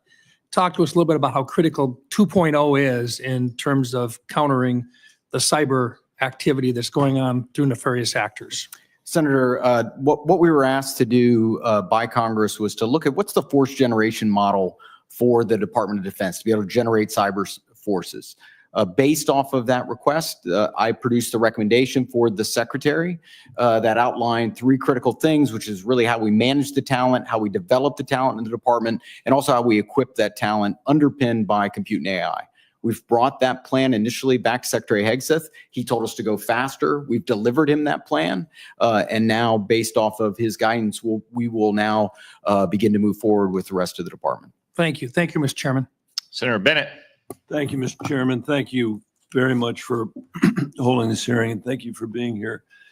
Mr. Director Ratcliffe, it sounds to me like your testimony today and the Secretary and the DNI's testimony is that there was nothing wrong at all with the signal thread that you were on, that it didn't include any targeting information or battle sequence. That is your testimony. That's your testimony. And I'm a little staggered that that is your view, Director Ratcliffe. Does the CIA have any rules about handling of classified information? Yes or no? Yes. Thank you, Director Ratcliffe. Do you agree, Secretary of Defense Pete Hegseth said this morning when asked by members of the press what had happened, he said this morning in Hawaii that Atlantic Editor-in-Chief Jeff Goldberg is a, quote, deceitful and highly discredited so-called journalist who's made a profession of providing hoaxes time and time again. Do you share that evaluation, the Secretary of Defense's evaluation of Jeff Goldberg as a journalist? Senator, I didn't see those comments. I don't know Jeff Goldberg. So do you share that view of the Secretary of Defense? Well, I don't have a view on. Okay. Do you, assuming that he has that view, I'm curious about whether you are the CIA director. Okay, this has happened. We know it's happened. Did Jeff Goldberg somehow, did he create a hoax that allowed him to become part of this signal thread? Please answer the question. You don't insult the intelligence of the American people. Did he invite himself to the signal thread? I don't know how he was invited, but clearly he was added. Clearly it was. Finish your sentence, please. Clearly he was added to the signal group. Your question is, you don't know that the president's national security advisor invited him to join the signal thread? Everybody in America knows that. Does the CIA director not know that? I've seen conflicting reports about who added the reporter to the signal messaging group. You think that it's perfectly appropriate that there was a reporter added, especially one that the Secretary of Defense says is deceitful, highly discredited, a so-called journalist who's made a profession of peddling hoaxes over and over again? Is your testimony that it was appropriate that he was added to this signal thread? No, of course not. And why did you not call? Hold on, Senator. You're mischaracterizing my testimony. Good. You answered the question. Let me ask you. When he was added to the thread, you're the CIA director. Why didn't you call out that he was present on the signal thread? I don't know if you use signal messaging app. I do. Not for classified information, not for targeting. Well, neither not do I, for anything Senator. remote. Neither do I, Senator. Well, that's what your testimony is today. It absolutely is not, Senator. Were you not listening at the beginning? No. When I said that I was using it as permitted, it is permissible to use. I agree that's your testimony. Yeah. I agree that's your testimony. You asked me if I use it, and I said not for targeting, not for classified information. And I said I don't either. I also know Jeff Goldberg. I don't use it to communicate with him, but you thought it was appropriate. By the way, I think he's one of the more outstanding journalists in America, but I'm shocked to find him on a thread that he's reading in the parking lot of a grocery store in Washington, D.C. And your testimony as the director of the CIA is that it's totally appropriate. No. Is it appropriate? No, Director, that is not what I. Okay, when did go I say ahead, it was? please. When did I use the word appropriate? Well, go ahead, please. Well, I didn't. That everybody in America. So clearly, there's nothing to Senator, see here is what your testimony is. No, I never said this that. This is just a normal day at the CIA where we chat about this kind of stuff over signal. In fact, it's so normal that the last administration left it here for us. That's your testimony today. That's your testimony. No, that's not Senator. my testimony. That's what you I said. didn't say any of those things that you just related, I Senator. heard you say it. We'll let the American people decide. Let Well, me I ask think you one final point. I'm out of Mischaracterized time. it. Well, are you going to give me a chance Is it to? appropriate? Did you know that the president's Middle East advisor was in Moscow on this thread while you were, as director of the CIA, participating in this thread? Were you aware of that? Are you aware of that today? I'm not aware of that This today. sloppiness, this incompetence, this disrespect for our intelligence agencies and the personnel who work for them is entirely unacceptable. It's an embarrassment. Senator, you need to do better. You need to do better. Thank you. I'm being gavelled by the chairman, and I apologize for going over my time. Senator Young. Thank you all for being here.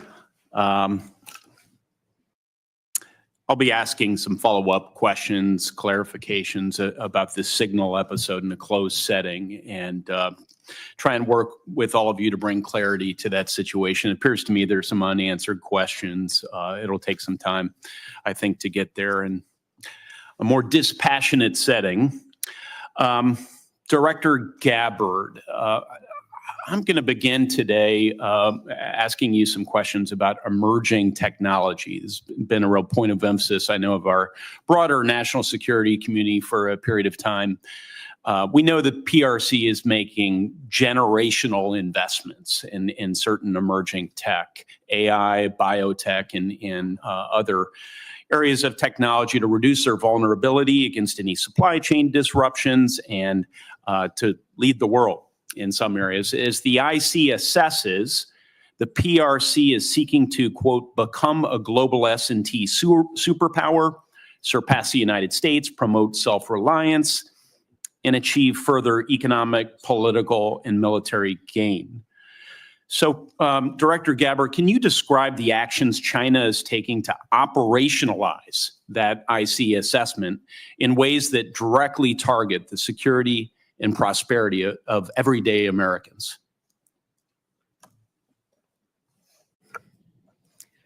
Senator, what we know is that they are trying to use these capabilities as a means to continue to exploit vulnerabilities within our own critical infrastructure and our cyber technology. The critical infrastructure is a key area of concern given what we know has already been exploited, these asymmetric attacks that have been placed within our critical infrastructure that are of serious concern given how they could be exploited, especially during a time of conflict. We know that they are experiencing a boom in their generative AI capability and are competing very heavily against our own AI capabilities. Obviously, AI can and will be used across a multitude of every sector of our society, both here as we are in our own country, and we expect China to be able to continue to do the same there. So two key areas of vulnerability to the United States, conceivably, susceptibility to cyber attacks, and as China's leveraging of AI towards misinformation, increasingly into the physical realm, they can pose threats to us as well. As follow-up, Director Ratcliffe, you know, we've had Huawei, we've had TikTok. What do you believe will be the next point of technological friction and competition between the U.S. and China? What should members of Congress be looking for? Senator, I think I can answer this question more fully in the classified setting. What I would say is it relates to the issue of emerging technologies and matters of quantum computing and quantum sensing, and our ability to stay ahead of China on the technological curve with respect to those issues. I'd be happy to get into that in further detail in a classified setting. Excellent. We'll dive into that. Director Haw, General, how do you see biotech playing into this broader competition? I think it's an area that, from our perspective, has increasingly been a priority as we want to understand the approach that China's taken, and also to ensure that as we think about the president's priorities in terms of both economic and technology security, we are certainly, as a community, following D&I's guidance, that we are increasingly putting our resources to be able to ensure that we understand where China is investing in those resources and how that will impact our economy and overall the overall health of our national security. Thank you, General. Director Gabbard, not a lot of time left on this end, but I do have a little crypto interest I wanted to communicate to you. Can you share with this committee how we're positioned to disrupt foreign cyber efforts to steal cryptocurrency, such as the North Koreans have successfully done? If others would like to pull this thread and weigh in on this question very briefly, that would be great. Senator, we're obviously aware of North Korea's revenue generating by stealing cryptocurrency has had a significant effect on North Korea's capabilities. I defer to our technical experts on the actions that are being taken. Senator, I think this will be a great topic when we go to closed session. It's going to be a busy closed Agreed. setting. Yes. Director Patel?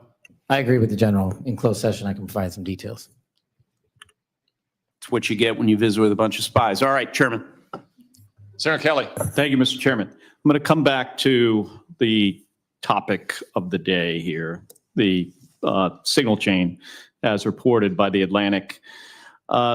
Ms. Gabbard and Mr. Ratcliffe, you each testified that there was no information operational in nature, no classified information. So I want to ask each of you just a series of, just respond yes or no.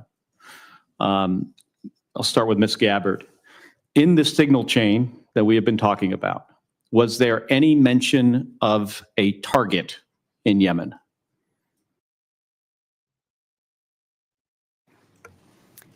I don't remember mention of specific targets. Any generic target?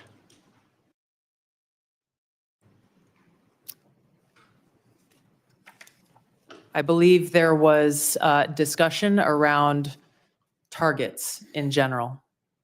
Mr. Ratcliffe? I think that's consistent with my recollection. Again, I don't have access to that. Was there any mention, Ms. Gabbard, of a weapon or weapons system? I don't recall specific weapons systems being named. I'm not talking about specific, any weapon or weapons system. I don't recall specific names of systems or weapons being used or named within the Well, I'm not chapter. asking whether, I don't want you to tell me what the specific weapon was, but any weapon at all. Mr. Ratcliffe, same question. I don't recall. How about anything about timing? Ms. Gabbard? I don't recall specific timing.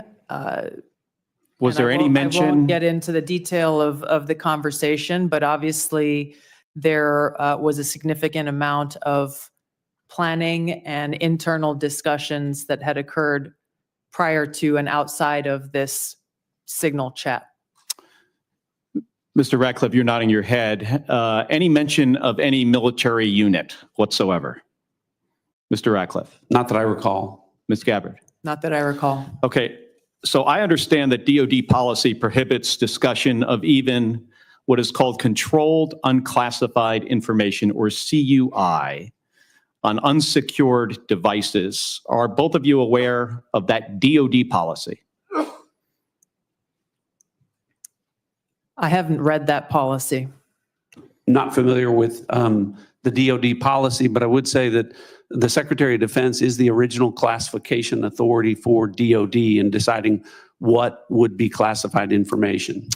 Ms. Gabbard, does the intelligence community have a policy that prohibits discussion of controlled unclassified information? Yes. It does. Okay. Controlled unclassified information, according to DoD, includes information that is information that has not been approved for public release. Would you, of what's been disclosed publicly of the signal chain, would either of you feel that that would be approved for public release?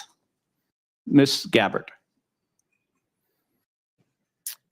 The discussion that took place in that Signal chat group was a conversation reflecting national security leaders and the vice president around the president's objectives. So yes or no, would you approve that for public release? I don't feel I can answer that question here. Because of the nature of this hearing? Because of the nature of a private discussion that took place between individual leaders in our government. It would make sense that you would not approve it for public release, wouldn't it? There are other factors that would go into that consideration. Mr. Ratcliffe, yes or no? I wouldn't approve the release of classified information. Again, as I've said, I'm not talking about understanding is classified information, Mr. Ratcliffe. I'm talking about information that has not been approved for public release. That is information that is considered controlled, unclassified information. The principles that would have been on that would have been individuals capable of approving that for public release. I got 20 seconds. The deliberation as to whether or not we should launch a strike on another country, would you consider that classified information, Ms. Gabbard? Well, the information was not classified. This is not, I'm not talking about this. I'm just talking about deliberation from principles as to whether or not we should launch a strike on another country. Would you consider that classified information? I'm not talking about what happened this week. There are other factors that would go into determining that classification. Mr. Ratcliffe, the deliberation between principals in our national security apparatus about whether or not to strike another country, would you consider that to be classified information? Pre-decisional strike deliberation should be conducted through classified channels. Thank you. Thank you, Mr. Chairman.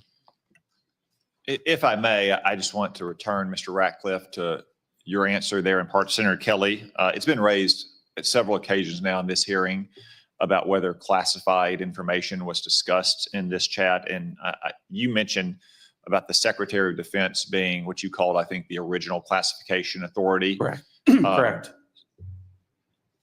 I think it's important for the public to understand that although you and Director Gabbard are original classification authorities on many matters, you're not that for all matters that might be classified in the government. Is that right? That's correct. So if the Secretary of State has classified sensitive diplomatic details, that's his authority. If the Secretary of Energy has sensitive classified information about our national laboratories, that's his authority. And the two of you can't speak to other departments who have their own original classification authority, and which, of course, as Director Gabbard said, ultimately rested with one person, the President of the United States. Is that correct? That's correct. Okay. I just wanted to clarify that. It looks like the Vice Chairman wants to weigh in as well. Just very briefly. I mean, I think it strains the audience and the watching public's credibility if we're talking about timing, packages, that somehow this would be okay to put out, or just frankly, senior American officials trashing Europe. I've been around this for a while. This is not information you generally put out. And the notion there's not even acknowledgement of, hey, gosh, we screwed up is stunning to me. And the idea somehow, well, none of this was classified, but we can't talk about it here. You can't have it both ways. I think the witness's point is that they can't speak for every official in the government who has original classification authority. Chairman, I don't, that's not what I'm not trying to litigate that. I'm trying to litigate on the face unless, as Senator Bennett said, this reporter is somehow making this all up. And I think the White House has acknowledged that the text chain that he submitted was authentic. It strains my mind to think again, it strains my mind if the shoe had been on the other foot, what my colleagues would be saying about this. And again, we're going to get to the bottom of it. And I appreciate your comments, but you guys have both testified under law. There's nothing classified in that information. There's nothing, in a sense, I've not heard either one of you say, gosh, we screwed up. So we'll find out. This is too important to our national security. And again, I know we've got more members to close. They testified, is my understanding, correct me if I'm wrong, that there's no intelligence community classified information. Is that correct? That's Director correct. Ratcliffe, is that correct? Director Gabbard? Yes, Chairman. Well, again, That's not correct. She said repeatedly, there's nothing classified. right, period. You can't have it both. And again, we'll see. I cannot believe this is not going to come out. And if it's not classified, again, we'd ask you to give it to the public today. I'm sure one of your aides back there probably got it on paper. If you got it here, it's not classified, stand by your position. Or is this just one more example of a careless approach to how we keep our secrets in this administration? With apologies to Senator Moran. Thank you, Mr. Chairman, and thank you to our witnesses for being here. I want to explore a little bit about Ukraine, and I'll direct this to Director Ratcliffe or Director Cruz. The ATA assesses that, quote, the grinding war of attrition in Ukraine, quote, will lead to a gradual but steady erosion of Kyiv's positions on the battlefield. Are Ukrainian forces at any significant risk of collapse this year?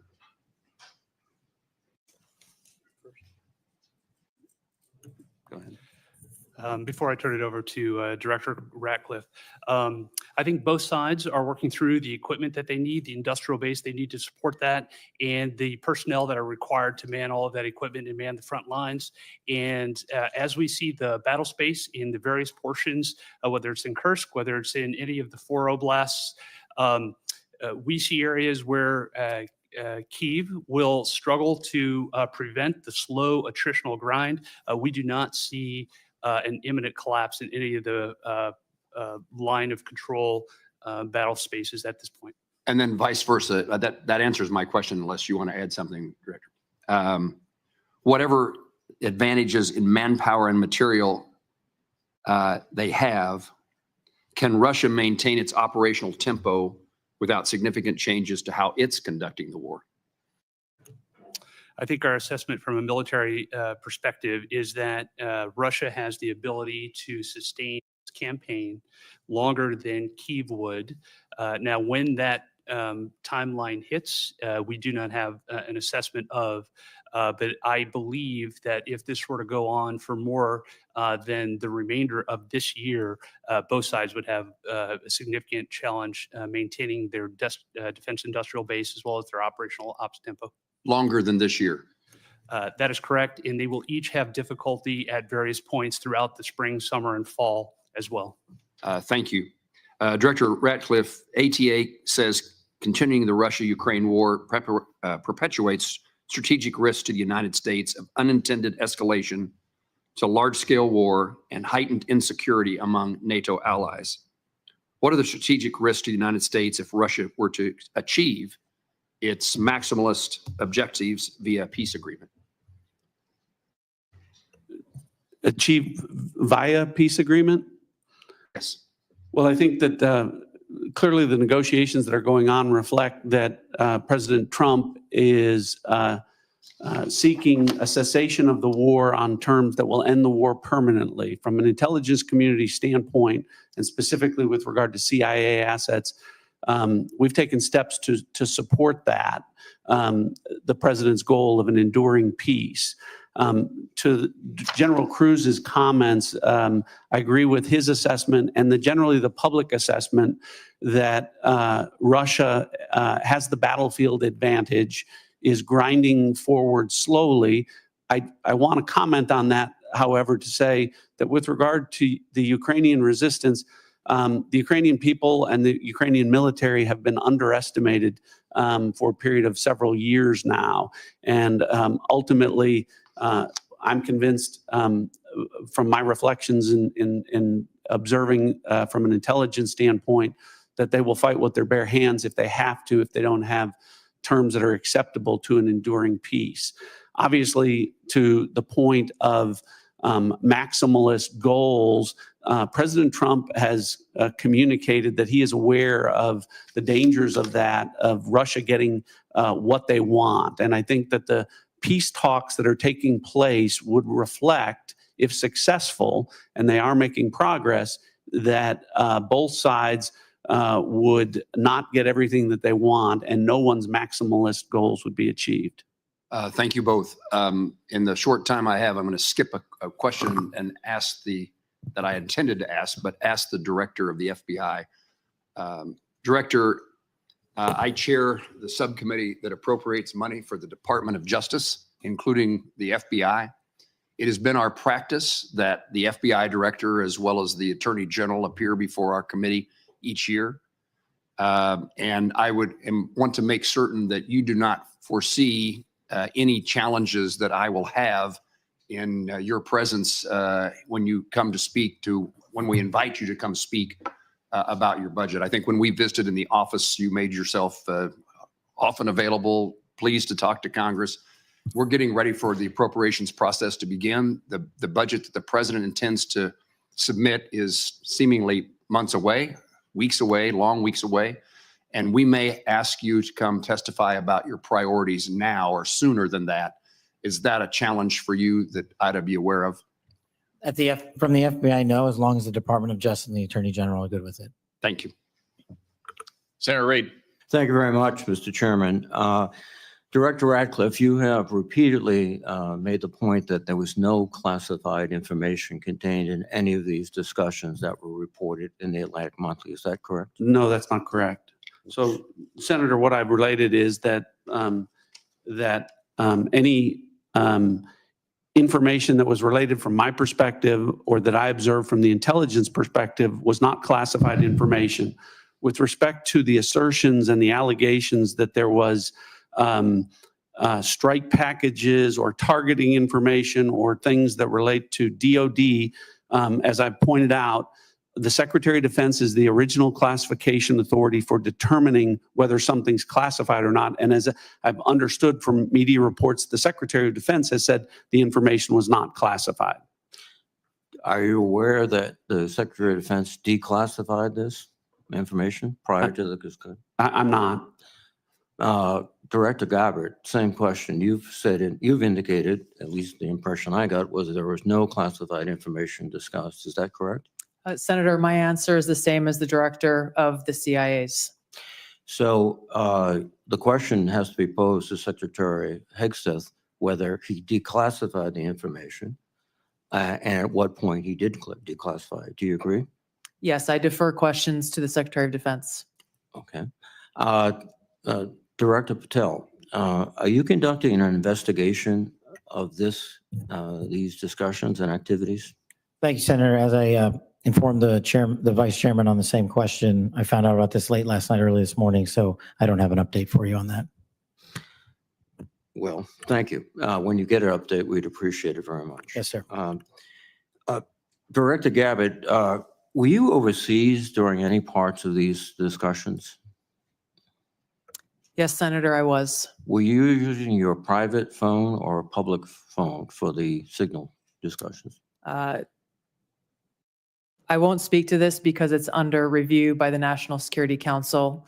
Once that review is complete, I'm sure we'll share the results with the committee. What is under review? It's a very simple question. Are you your private phone or officially issued phone? What could be under review?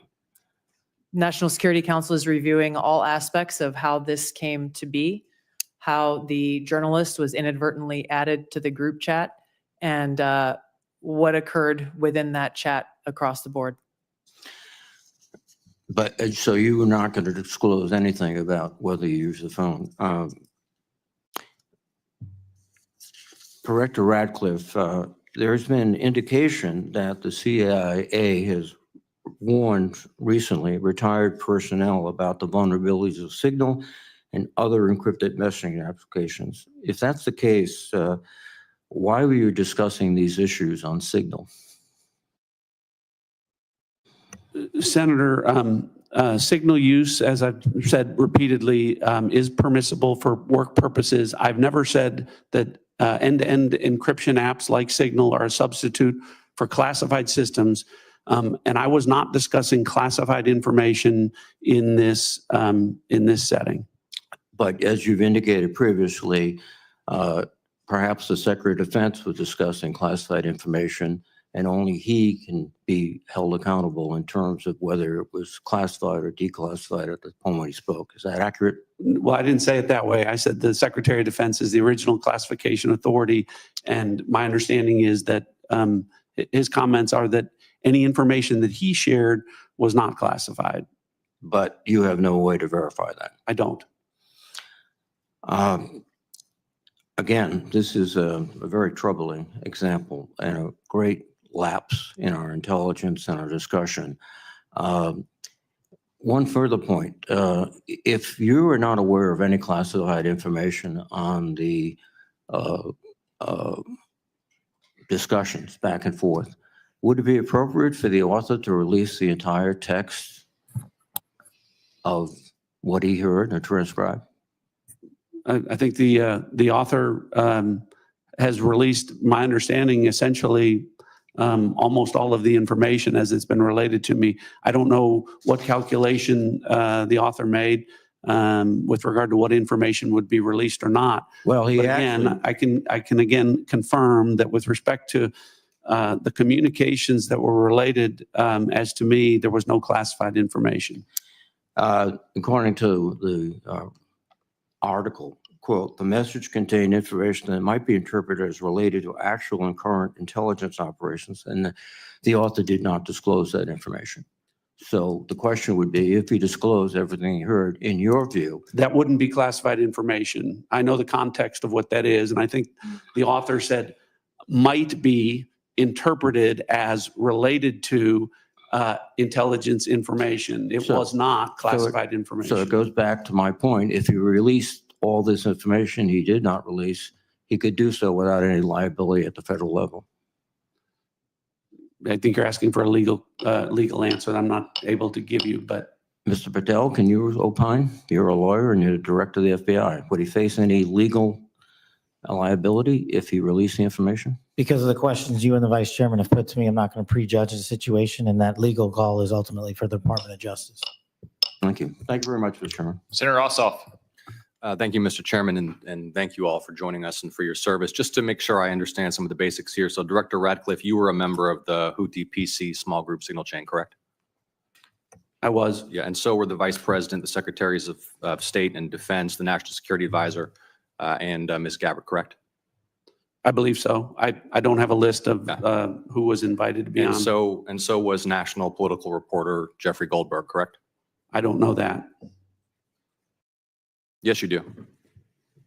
I don't know Jeffrey Goldberg, and I've already testified. I don't know whether or how he was added. Okay, well, he was a member of the signal chain, and the discussion included the Vice President's private opinion on the wisdom of proposed U.S. strikes in Yemen, correct? I don't recall. Vance, quote, I think we are making a mistake. I am not sure the president is aware of how inconsistent this is with his message on Europe right now. There was a strong argument for delaying this a month. You don't recall? I don't, as you don't recall seeing that? Read that. I don't. It included the private opinions of the Secretary of Defense on the timing of strikes in Yemen, correct? I don't recall. Director Radcliffe, surely you prepared for this hearing today. You were part of a group of principals, senior echelons of the U.S. government in now a widely publicized breach of sensitive information. You don't recall whether the Vice President opined on the wisdom of the strikes? That's your testimony today under oath? In that setting, I don't recall. Here's what Secretary Hegseth said, quote, waiting a few weeks or months does not fundamentally change the calculus. Two immediate risks on waiting. One, this leaks and we look indecisive. Two, Israel takes an action first or Gaza ceasefire falls apart and we don't get to start this on our own terms. Your testimony is you don't recall the Secretary of Defense sending that message or reading it? I recall there being an exchange. I don't recall the specifics as you're reading it. Well, let's put it this way, Director Radcliffe, a discussion by senior U.S. officials on the timing and risks of a proposed military campaign and disagreements between the president and the vice president about U.S. plans and intentions would be of obvious interest to foreign intelligence services, would it not? Yes. And they were discussing the timing of sending U.S. air crews into enemy airspace where they faced an air defense threat, correct? I'm going to, Senator, defer to the other principles that you're referring Director to Ratcliffe. about what the meaning and the context of They're what they talking were about the auditing. timing of U.S. airstrikes, correct? Yes. Yes, and therefore the timing of sending U.S. air crews into hostile airspace, correct? Yes. And therefore the time period during which enemy air defenses could target U.S. air crews flying in enemy airspace, correct? I don't know that. You do know that. Let me ask this question, General Hawk. You lead America's signals intelligence collection. Would the private deliberation of foreign senior officials about the wisdom and timing of potential military action be a collection priority for you and the U.S. intelligence community? Senator, it's our job to do indications and warning for both the plans and intentions of adversary leaders and for military commanders. And would not information about the timing of airstrikes allow a military to pre-position or cue air defense systems to shoot down enemy aircraft? I think, Senator, from our perspective, any advance warning is something that we certainly are trying to protect. Director Ratcliffe, this was a huge mistake, correct? No. A national political... Hold on. No, you Let me hold answer. on. No, The Director answer- the Ratcliffe, reason I I asked say you a yes or no- no question, and now you hold on. A national political reporter You can was made characterize it how you want. was made privy The White to House has made sensitive information clear about that there imminent was an military inadvertent operations against a mistake, foreign terrorist An inadvertent organization. mistake of adding a reporter. And that wasn't a huge to a mistake? deal. That wasn't a huge mistake? Well, I think they characterize This is it an as a mistake. embarrassment. This is utterly unprofessional. There's been no apology. There has been no recognition of the gravity of this error. And by the way, we will get the full transcript of this chain, and your testimony will be measured carefully against its content. Thank you, Mr. Chairman. I thank the witnesses again for their appearance today. I sense the vice chairman has something to add. I do. So I will recognize him briefly. Well, again, I thank the witnesses. But what you're saying doesn't make sense on the face of it. Everybody knows, at least Director Ratcliffe, you had the courtesy of acknowledging you were on the chain. Director Gabbard wouldn't even touch that, even though we've got our initials. And if you want a comparison, think back to the beginning of the Ukraine war, when the United States, in concert with our then ally, the United Kingdom, declassified a lot of Putin's battle plans that allowed the Ukrainians to push back successfully on the Russian invasion. How was that? That was gone through a real process of declassification. As Senator Ossoff so clearly made the point, this information out, potentially where our adversary could reposition its defenses, in the unwillingness of the individuals on this panel who are on the chat to even apologize or acknowledging what a colossal screw up this is, speaks volumes. Thank you to our witnesses for your appearance.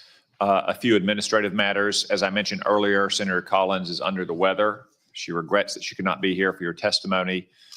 Senator Risch likewise had to preside over a hearing of the Foreign Relations Committee to include the nomination of my former governor, Mike Huckabee, a great American and a great friend of Israel, to be the next ambassador to Israel. He also regrets that he could not be here. I anticipate he may have written questions as well. I would urge you all to respond to those promptly. Now, the audience will remain seated while our witnesses and their aides depart the hearing room.